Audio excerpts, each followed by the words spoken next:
My name is Dr. Andrea Dinardo. I'm a college professor and a school psychologist. I have a particular interest in helping students thrive under pressure. I help them focus on what's right when everything feels like it's going wrong. I have this unique ability. When I meet someone, it's like they shine, and I see their strengths. But so often they don't see them, so that's where I come in. I help them realize that we're like palm trees, and that we're strengthened by storms, that our roots become stronger in hurricanes. And you might not realize that, but resilience is a Latin term for leap back. And we only need to look to nature for an example of how bending and flexing in stress will make all the difference in terms of whether we snap like oak trees or bend like palm trees. And that's the paradox of strength. We can't get rid of challenge. We don't want to get rid of adversity. And we certainly don't want to get rid of stress. But what we need is a map for navigating from stress to strength. Because life is a journey, whether it be a 24-hour journey or 100 years. We're always moving in and out of stress, and we're looking for markers along the way. Sometimes I'm that marker that helps my students thrive under pressure, and sometimes you're the marker for your brother or your sister. Either way, this room is filled with role models, and we've all been through the same stresses and adversity by just another name. Challenge.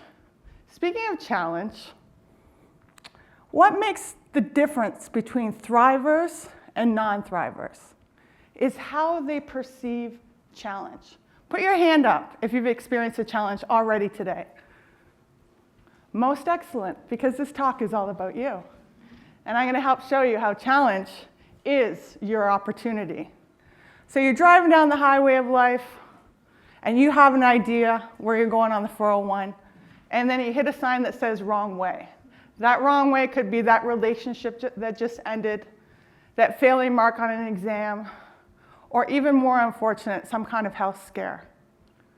No matter what, in that challenge, buried deep in that challenge is some kind of lesson for you.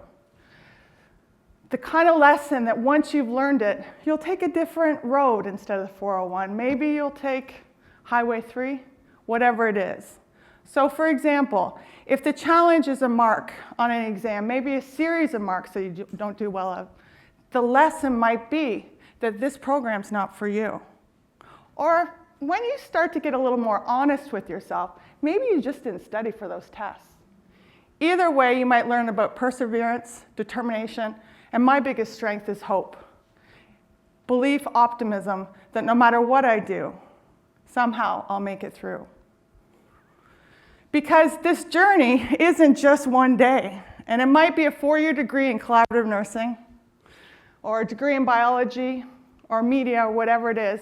It's not just one day, it's long. And if you want to jump out, if you want to leap out of your comfort zone, you better get comfortable. And if you're anything like me, when I get home at the end of the day, I put my play clothes on. I don't study in a tuxedo, I get relaxed. Or maybe you need to gear up for that fight because it is that big. Whatever it is, surround yourself with like-minded people that support you, that might need to carry you through some of those challenges. And you'll realize it's an opportunity worth fighting for. And you're not alone. You're definitely not alone. The next thing is control. And if you're anything like me, I like to be in charge. But we're rarely in charge. And what makes the difference between a thriver and a non-thriver is this balance between holding on and letting go. Put your hand up if you had a parking issue since you started at the University of Windsor. Anybody? You might have shared that with somebody. Take the bus. Walk to school. Share a ride. How long are you going to go on about the fact that you have no control over the parking issue and save that energy for something else? You can't control the parking, but you certainly can control how you arrive. What we need at that point, what I need at this point, is a bit of breathing space. Because we think when we hit the no parking zone, the class that we don't like, the fact that we can't find a mate, that we need to dive deeper into the problem. But what we need to do is we need to take some breathing space. And it's physiological.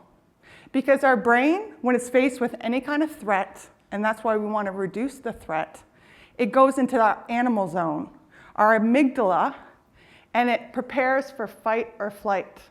And then it signals the endocrine system, bring me more adrenaline. But it's just a text, but you don't realize it. It's just a phone call, you don't realize it. It's just a server that doesn't have the sandwich that you don't want, but you don't realize it. Because when you're in amygdala hijack zone, you do things that you're not proud of. Because your body perceives it as a threat. And this is why breathing space is so important. It's the one thing you have control of in times of stress. I advise my students, in between questions, take a long, deep breath. I've yet to meet 100% of my students finish an exam at the 2-hour mark. Most of them are at the hour and 15-minute mark. Stand in the hallway before you take your TED Talk. Take a deep breath. And what happens is your body is telling your mind that you're safe. And when it's safe, then it goes from the basement of your brain, which is your limbic system and your amygdala, back up to your prefrontal cortex, and oh my God, I'm Einstein. And this is what happens the next day when you look back and you reread that email, you look at your marks again, you look at anything that you find distressing, you wonder what was the big deal? At the time, your animal brain was saying fight, flight, or freeze. And this is another important component of control. We want to conserve our energy for what counts. We want to manage our energy, not our time, because often we don't have control over our time. And one simple way you can do it, back to the parking, and telling your friend for the 5th time, the 10th time, the 12th time that there's no parking on campus, you save that energy and you use it for what matters most, your relationships, time in the classroom. And I have to practice what I preach. And I said to my husband 2 months ago, after I was invited to give this TED Talk, if I complain once, just once, because of all the extra work on top of everything else I do, I owe you $5. $5. If you complain a lot, that can really add up. I'm happy to share. I haven't paid him a penny, because I realize I enjoy money more than I enjoy complaining. So be accountable for your energy. Use it for solutions instead of problems. Take responsibility for your life. And that's what control is about. See, the first challenge is about opportunity. Control is about how you use your influence. And your final one is really about today. It's about committing to something so much bigger than yourself. So much bigger than yourself. And so that when you start to experience the stressors, instead of looking down on the obvious, because I guarantee 90% of your stressors, your daily hassles, are on repeat, you look up to something bigger. And I'll give you a research study that shows that when you look at commitment, which is purpose, and something bigger than yourself, that you are less affected by the stress. They did research with 6,000 University of Toronto first-year economics students, and when they were interested in comparing the thrivers, and I love it, what they call the divers, and looking at non-academic measures of success. And non-academic measures of success is one of the first things teachers and professors look for in the classroom. You just know on the first day who's going to make it, apart from everything else. And what they found is when they described the reason as to why they were getting an economics degree at University of Toronto, the divers talked about a very immediate gratification, rewards, about the money, about the cars, about the job they were going to get and how much they were going to make. Whereas the thrivers focused on something bigger than themselves, their culture, their family, their community, giving back, making their parents proud. So when they experienced the stress that all students experience, they would just say it's just part of the walk. It's part of the journey. And every day, all they needed to do was to look up to whatever their North Star was. And for me, so deep in my heart, I've been working with students for 20 years now. My students are my reason. And every day that I walk into the classroom, I make such a point of being a part of their future. I have the opportunity to work with Collaborative Nursing Program.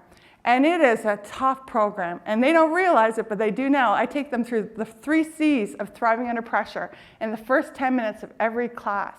And so when I teach them with purpose. I know I have an opportunity to save every patient they're going to save. I know I have an opportunity to insulate them against stress. I have an opportunity to help them be successful in their homes and in their families. And so when I teach, I don't just teach 1 student, 10 students. I teach the future of Canada. And that's my North Star, and that's my commitment. Because I know inside each and every one of my students, inside of each and every one of you, there's a diamond waiting to be discovered. And it's not about adding things, it's about taking things away, because it's always been there. My commitment to you and my students is to take everything away that does not shine bright. And when you're lost, because I might be in 5 minutes and you might be in 10 minutes, along the journey, because stress happens, it's part of life. We got to look back to the 3 C's. We have to find control when there is none by taking a long, deep breath. We have to realize it is a long journey. I have like 10 pairs of running shoes, so I have to find comfort in the discomfort, as you do too. And then finally, I have to, and you have to, and we all have to look up to the stars instead of looking down, because the answer is right in front of you, and up top, together, we will thrive under pressure. Thank you.